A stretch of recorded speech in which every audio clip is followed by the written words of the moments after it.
우리 오늘 말씀 듣도록 하겠습니다. 오늘 말씀은 사무엘상 26장입니다.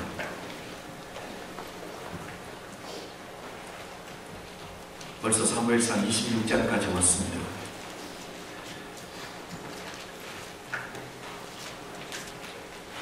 이제 5주만 더 하면 사무엘상이 끝날 것 같네요. 사무엘상 26장 우리 전체를 볼 텐데 함께 읽을 말씀은 우리 1절부터 5절까지 다 함께 봉독하도록 하겠습니다.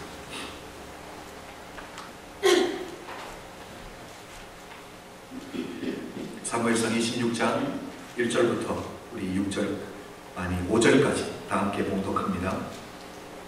1절. 10사람이 기브아에 와서 사울에게 이르러 가로되 다윗이 광야 앞 하길라산에 숨지 아니하였나이까. 사울이 일어나 십황무지에 다윗을 쫓으려고 이스라엘에서 택한 사람 3,000과 함께 십황무지로 내려가서 광야 앞 하길라산 길가에 진치니라. 다윗이 황무지에 있더니 사울이 자기를 따라 황무지로 들어옴을 깨닫고 이에 탐정을 보내어 사울이 과연 이른 줄 알고 일어나 사울의 지친 곳에 이르러 사울과 넬의 아들 군대장관 아브넬의 유하는 것을 본즉 사울이 진 가운데 누웠고 백성은 그를 들러 지쳤더라. 아멘. 오늘 본문 말씀 사무엘상 26장의 말씀이 익숙하신 분들도 계실 거지만 조금은 낯선 분들도 계실 수 있을 것 같아서 제가 오늘은 26장 전체를 여러분들에게 빅픽처로 그림으로 한번 그려드리고 설명한 후에 조금 더 디테일하게 들어가면서 우리 삶에 어떻게 적용해야 될 것인지를 나누도록 하겠습니다. 오늘 본문을 보면 사울왕을 굳이 찾아와서 다윗이 어디에 숨어 있는지 신고하는 사람들이 있습니다.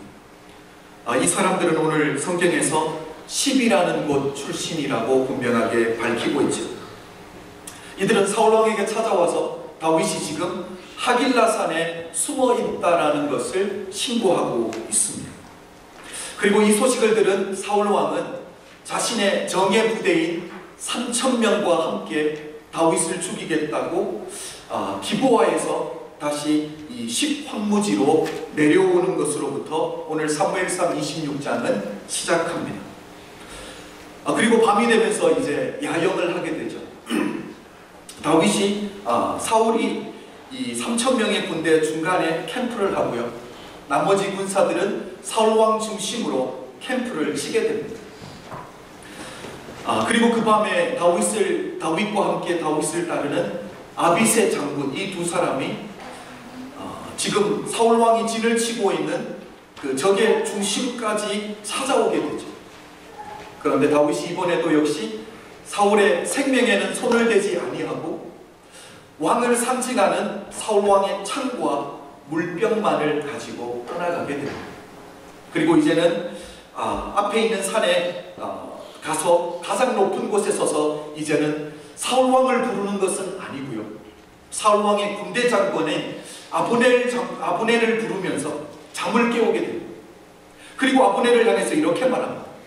왕을 지키고 왕을 보호하는 것이 군대 장관의 책임이고 의무인데도 불구하고 네가 그 책임을 감당하지 못했다라는 것.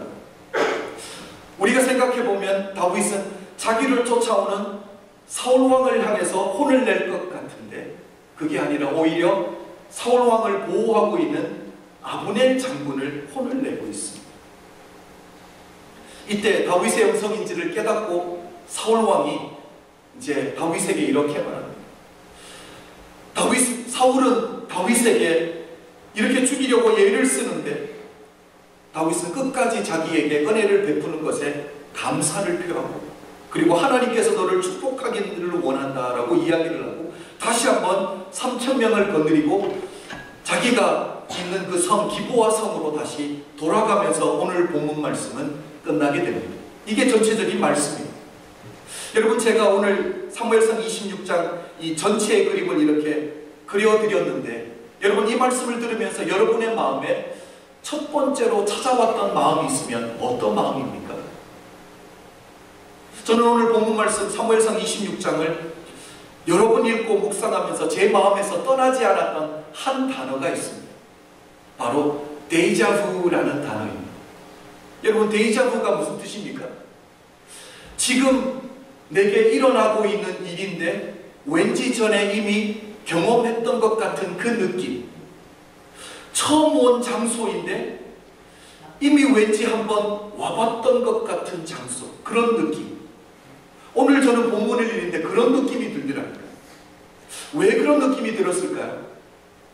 여러분, 오늘 사무엘을 찾아와서 다윗의 위치를 신고하고 있는 이 기브아 사람들이 다윗을 찾아와서, 사울왕을 찾아와서 다윗이 어디에 있는지 신고하는 게 오늘 본문이 처음입니까?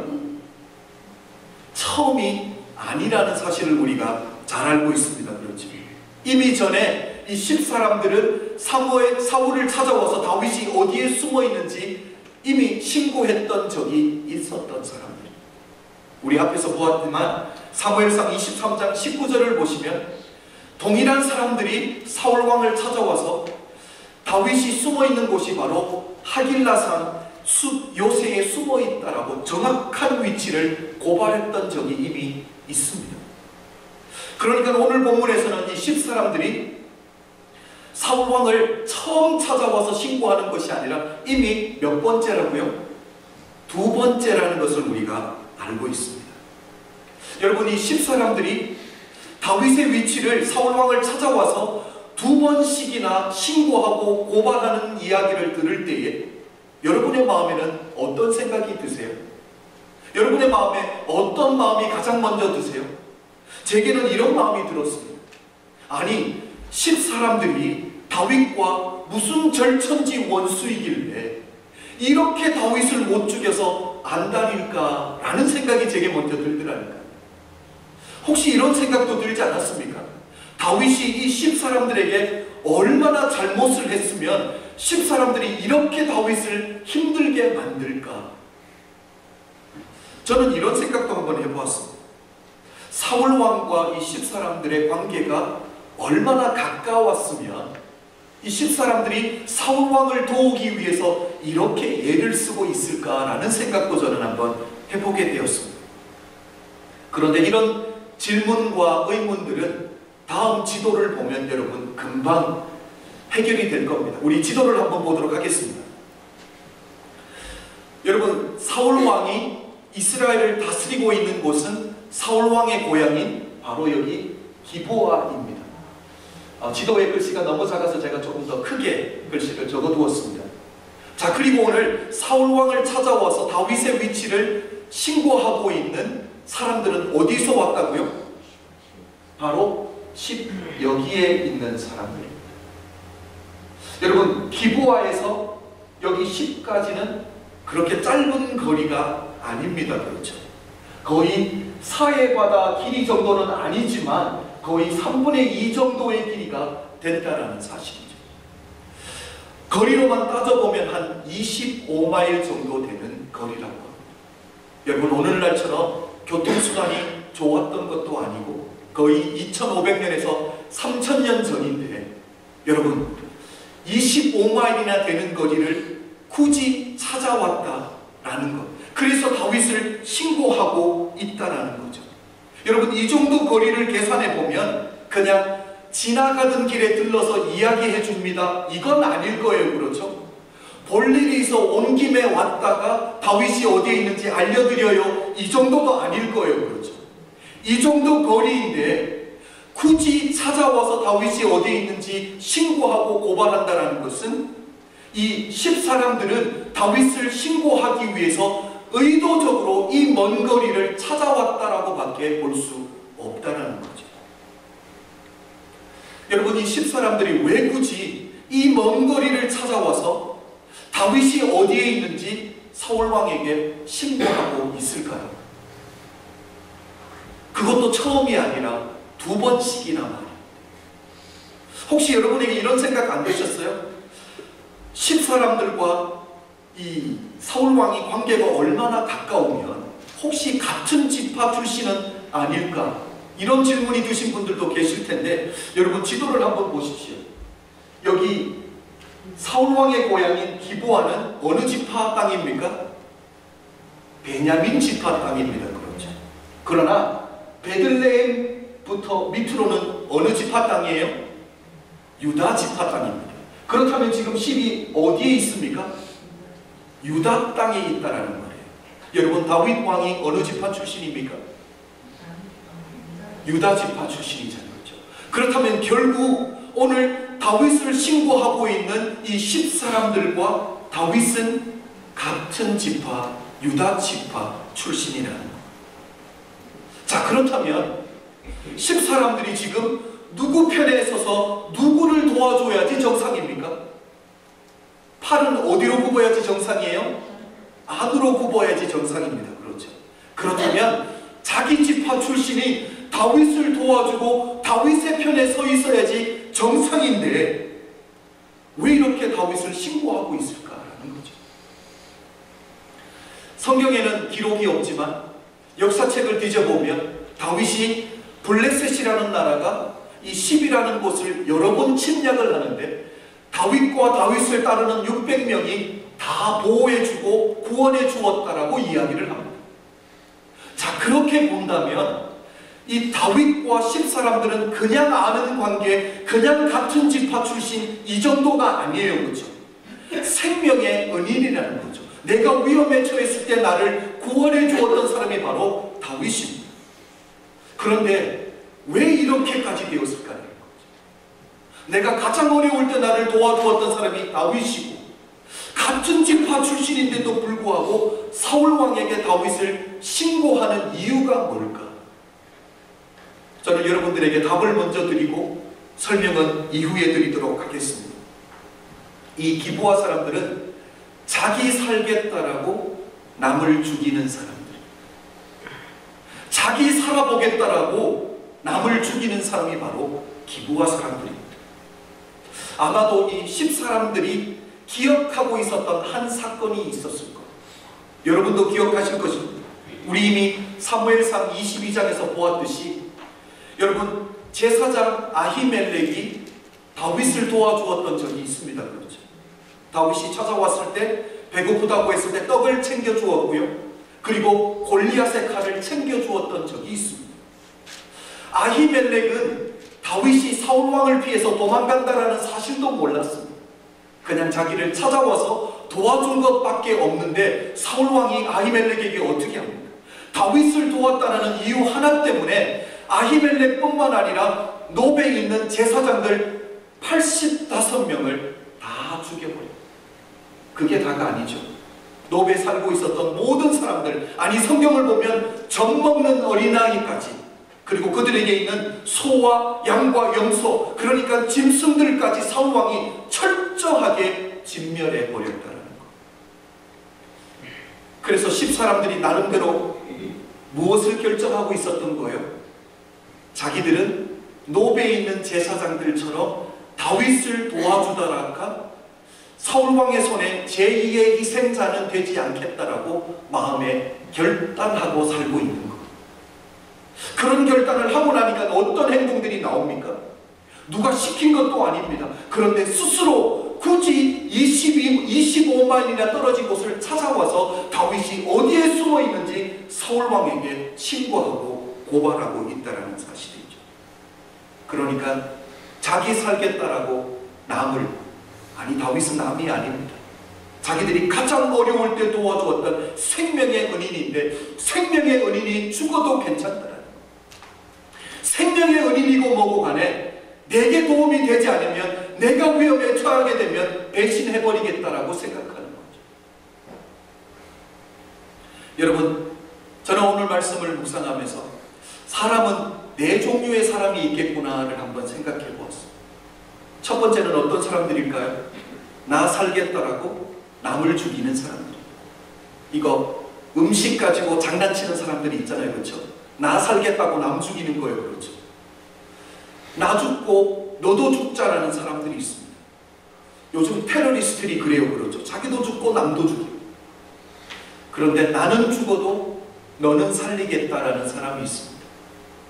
요즘 어머니들이 아닐까 생각해 보았습니다. 모든 희생을 다 하더라도 자식 키워내는 게 어머니들 아닙니까? 그런데 나도 살고 상대방도 살리는 사람이 있다라니까. 바로 예수 믿는 우리인 줄로 믿습니다.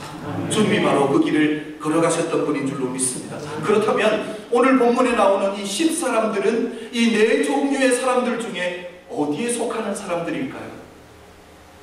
제일 수준이 떨어지는 나 살겠다라고 남을 죽이는 부류의 사람들이 바로 10사람들이라는 것입니다.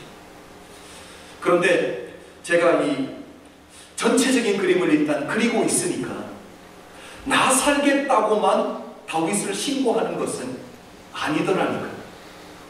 여러분, 처음에 10사람들이 다윗을 고발하기 위해서 처음 사울왕을 찾아와서 10사람들과 사울 사이에 있었던 대화 내용을 보면 10사람들이 다윗이 어디에 있는지 신고해 준 것 때문에 사울왕이 그냥 넘어간 것 같지는 않습니다. 대단한 보상을 해주었던 것 같아요. 아무래도 사울왕은 이런 전략적인 생각이 있었던 것 같아요. 이것을 샘플로 삼고 싶었던 것 같아요. 이스라엘 백성 전체에게 보여주고 싶은 거죠. 무엇을 보여주고 싶은가요? 사울왕을 도와주면, 그러니까 다윗이 어디에 있는지 숨어있는 것을 알려주는 지파들은, 그 동네 사람들은 사울왕이 후하게 상을 내린다라는 샘플을 남겨주고 싶은 거죠. 여러분, 10사람들이 다윗과 같은 지파 출신인데도 불구하고 사울왕을 찾아왔을 때 첫 번째 했던 말이 무엇인지 아십니까? 왕이여, 우리가 다윗을 왕의 손에 붙이는 것이 우리의 의무입니다. 이것이 우리의 듀티입니다 라고 이야기를 해줘요. 그 말에 사울왕이 얼마나 흐뭇해했는지 모릅니다.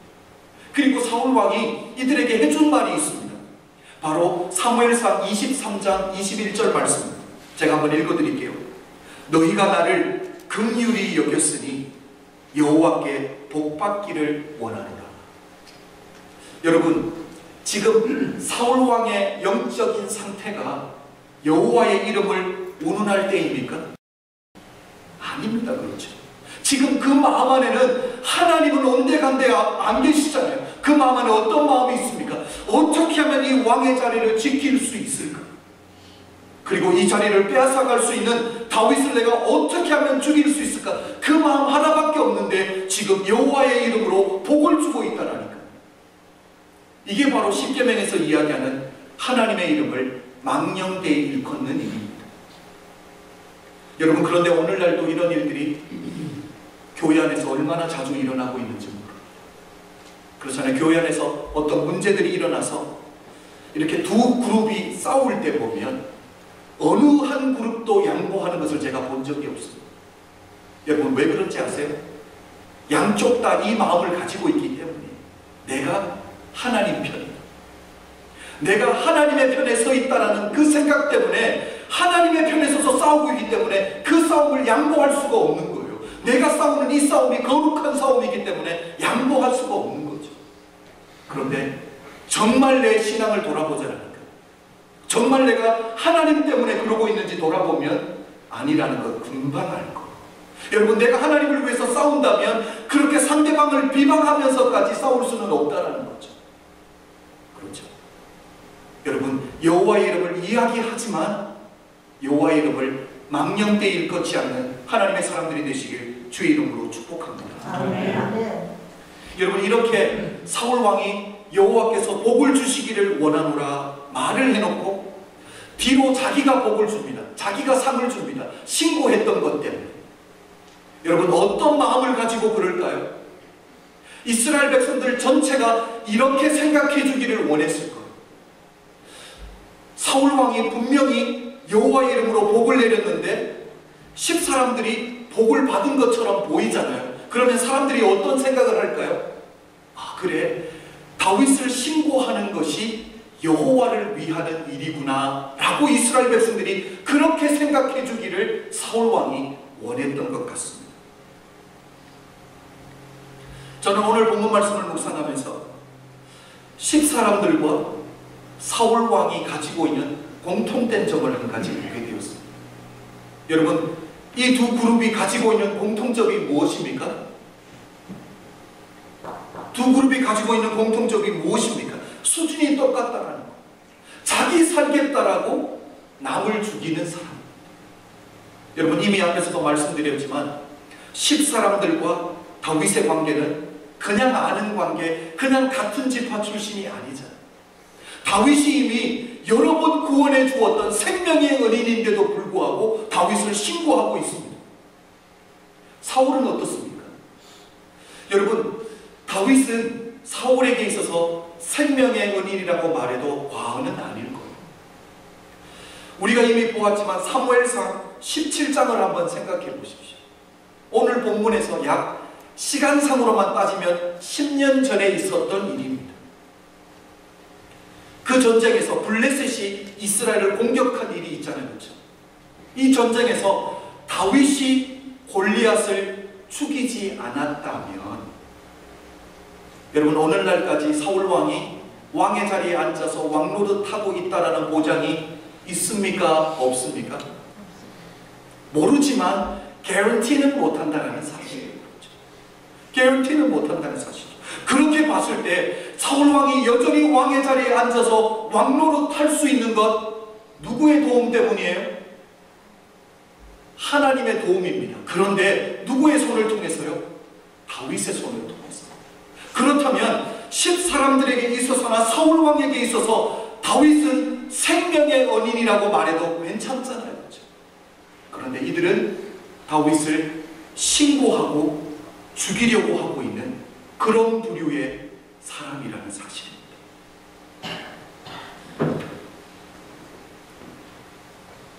여러분도 아시지만 이 죄악이라는 게 원래 이렇습니다. 그렇죠?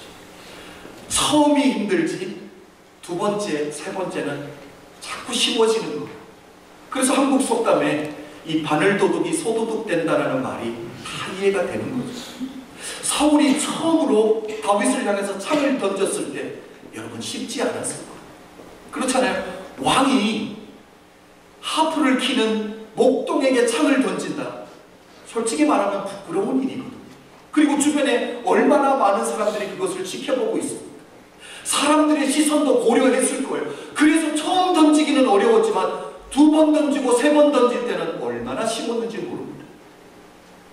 10사람들도 마찬가지였을 거예요. 처음에 사울왕을 찾아와서 다윗을 신고할 때 양심의 가책이 얼마나 느껴졌습니까? 여러분, 같은 지파 출신인데다가 그것도 자기가 가장 위험할 때 나를 구원해 준 사람인데 그 사람을 신고한다는 건 쉽지 않았을 거예요. 그런데 오늘 본문을 보면 두 번째는 쉽게 찾아왔다는 사실. 여러분, 이게 다가 아닐 거예요. 처음 다윗을 신고했다라는 이유 때문에 사울왕이 상을 크게 베풀었습니다. 그렇죠? 아마 두 번째 다윗을 신고하기 위했을 때는 상을 기대하고 왔는지도 모르겠어요. 양심의 가책은 둘째이고 상을 기대하고 왔을지는 모르겠어요.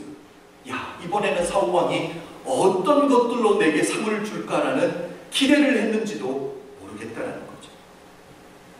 여러분, 우리 인간의 죄악됨이 이렇게 더럽고 초하다는 사실.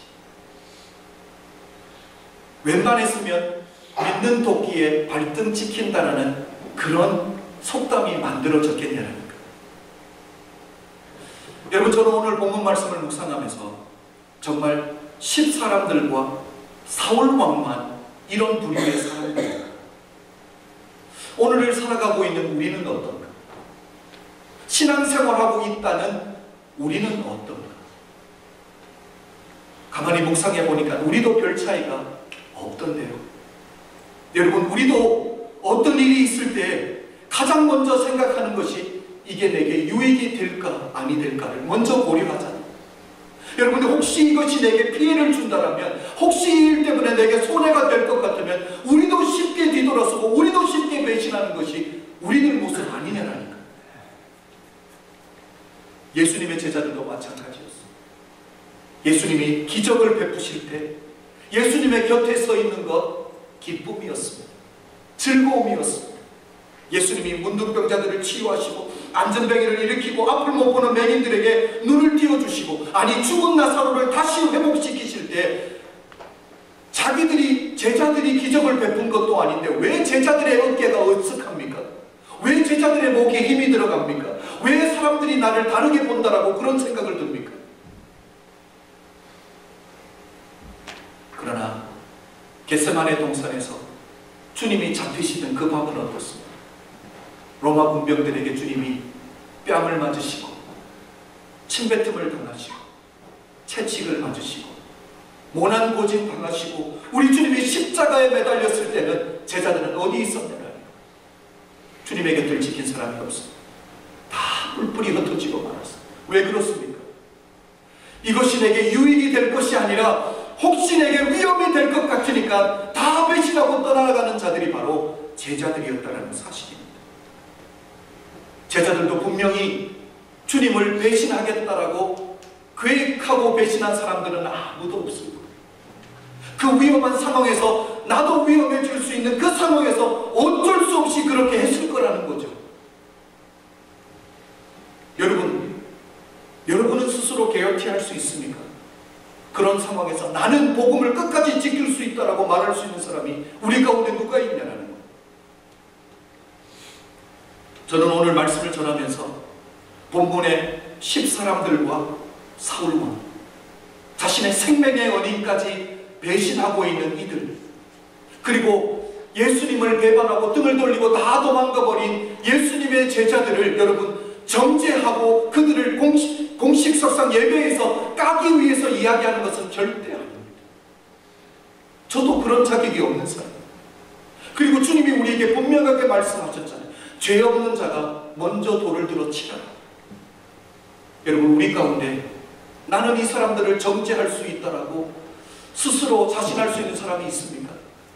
우리 가운데 그런 위치에 있는 사람이 누가 있습니까?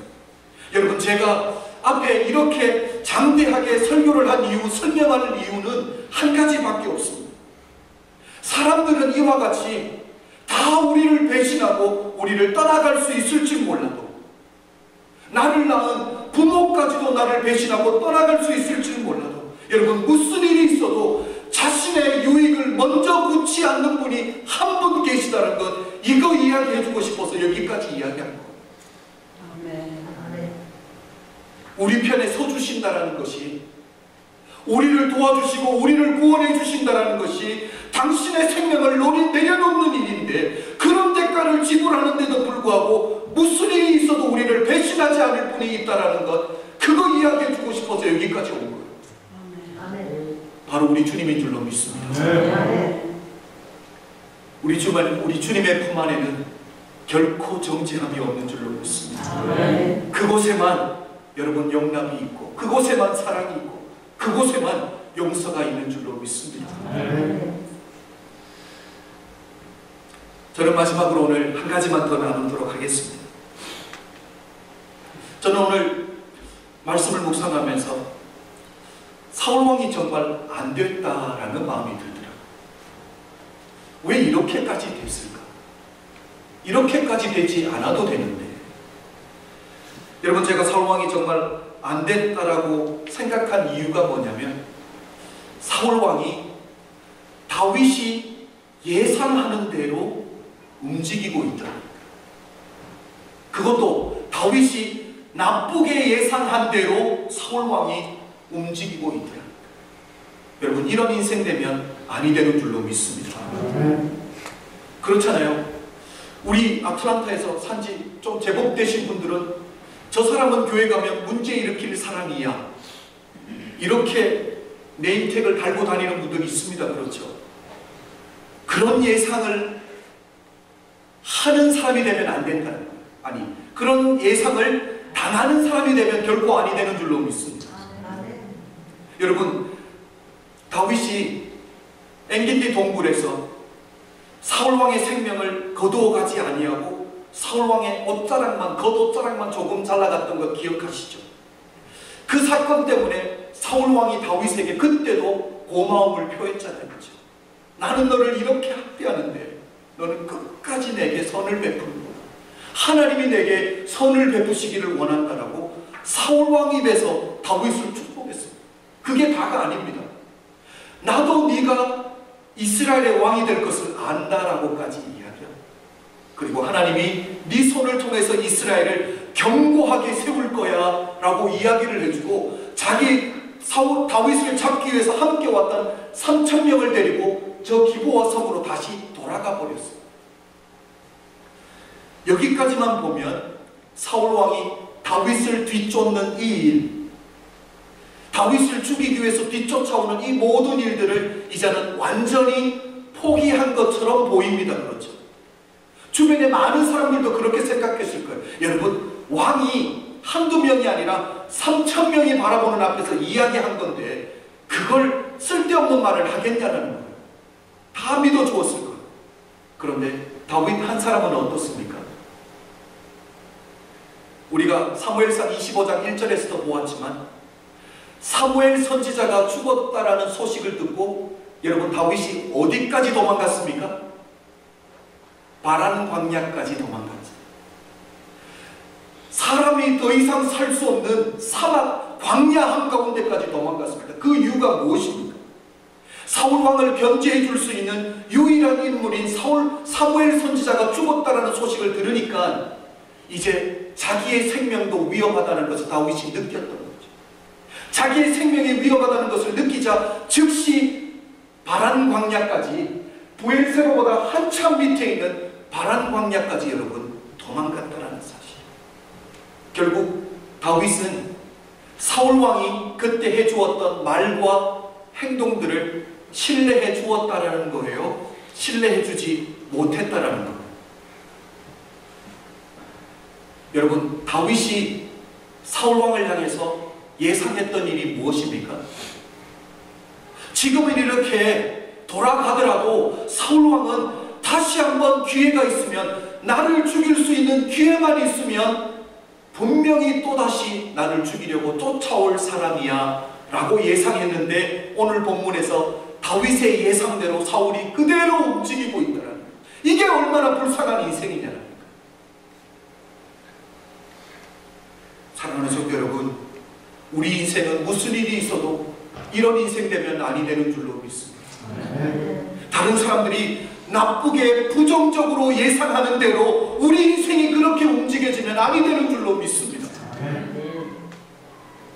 그런데 우리 주변에는 항상 우리를 향해서 부정적인 예상들을 쏟아내는 한 사람이 있습니다. 누구일까요? 사탄. 저 사람은 무슨 일이 있어도 성령의 소욕을 따라 사는 사람이 아니라 육신의 소욕을 따라 살 사람이야 라는 예상을 계속 쏟아낼 거예요. 무슨 일이 있어도 하나님 중심, 말씀 중심, 교회 중심으로는 살아가지 못할 사람이야 라고 예상할 거예요. 무슨 일이 있어도 저 교회 가서 하나 되고 융합되지 못할 사람이야 라고 예상할 거예요. 무슨 일이 있어도 저 교회 가면 문제를 일으킬 사람이야 라고 예상할 거예요. 우리 크로스로드에 속한 모든 성도들은 사단이 예상하는 대로 그렇게 움직이는 인상 아니 될 수 있도록 하나님의 이름으로 여러분을 축복합니다. 믿음의 사람들은 어떻게 살아야 됩니까? 하나님이 우리를 향해서 예상해 주시는 대로 우리 인생이 움직이는 인생이 복된 인생인 줄로 믿습니다. 아멘. 예수 그리스도께서 기대하시는 그 믿음의 분량까지 자라올 거야 라고 예상해주는 그 예상대로, 아멘. 분명히 내 아들은, 분명히 내 딸은 교회 중심, 말씀 중심, 하나님 중심으로 날마다 신앙이 성숙해 나갈 거야 라고 예상하시는 그 하나님의 예상대로, 아멘. 우리가 그렇게 변화되어 가기를 주님의 이름으로 축복합니다. 아멘. 여러분, 우리가 그렇게 하나님이 우리를 예상해 주시는 대로 우리 인생이 움직여지기 위해서 한 가지 필요한 것이 있습니다. 무엇인 줄 아십니까? 주님과 함께 호흡하는 일인 줄로 믿습니다. 아멘. 그래서 저는 마지막 찬양으로 신앙으로 고백해 보기를 원합니다. 주님은 내 호흡. 여러분 다 일어나서 오늘 말씀을 기억해 보시고 묵상해 보면서 이 찬양으로 우리의 신앙을 주님 앞에 다시 한번 고백해. 아버지 하나님, 이곳에 우리가 주님과 함께 호흡하기를 간절히 소원하는 믿음의 사람들이 여기 있습니다. 우리 사랑하는 성도님들을 주님 붙들어 주시기를 간절히 소원합니다. 하나님, 우리는 주님 없으면 안 되는 존재인 줄로 믿습니다. 주님 잠시라도 우리를 붙들어 주시지 아니하면 우리는 아니 되는 존재들인 줄로 믿습니다. 주님 우리를 붙드시고 주님 우리를 도와주시옵소서. 아버지 하나님, 무슨 일이 있어도 우리 하나님이 우리를 향해서 예상하시는 그 거룩한 예상대로, 아버지 하나님 그 건강한 예상대로 우리의 인생이 그렇게 움직여지며 그렇게 나아가기를 간절히 소원해 봅니다. 아버지 하나님, 우리의 힘으로 할 수 없는 것 주님 아시지 아니하십니까? 주님이 우리의 호흡되어 주시옵소서. 주의 성령께서 우리 안에 거하여 주시옵소서. 말씀이 우리를 인도해 가주실 줄로 믿습니다. 아버지 하나님, 오늘도 우리가 예배 가운데 빈손으로 나오지 아니하고 하나님 주님 앞에 귀한 예물을 드렸습니다. 하나님, 이것은 우리의 일부분이 아니라 이것이 우리의 전부인 줄로 믿습니다. 하나님, 우리의 신앙을 받아주시고 우리의 전부를 받으시고 우리를 통해서 이 땅에 하나님 전해지는 축복의 통로, 복음의 통로로 사용하여 주시옵소서. 지금은 우리 주 예수 그리스도의 은혜와 독생자를 아낌없이 허락하신 하나님 아버지의 극진하신 사랑과 성령님의 감화 감동 역사하심이 오늘 이곳에 모인 모든 성도님들 머리머리 위에 지금부터 영원토록 함께 계실지어다. 아멘.